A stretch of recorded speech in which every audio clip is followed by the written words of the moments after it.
How to buy LIBRECOIN token. So this token came under the symbol of Libre. Now before we start, this is not financial advice. I'm not professional or economic expert. So before investing in any project that you found on my channel, please do your own research. Now before going on by this token, make sure to check the Wix account and keep following the updates about this token. So this token, it's available on Wix. So go and open your Wix account like that.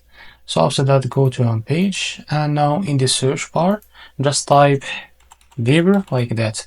And now as you can see, after you type the token name like that, now just click on this pair that have used it. So after you click on it, you are now in the page to be able to trade this token. So after that, what you need to do, just go to this buy option. Now click on the limit order, and here you can type how much you want to buy.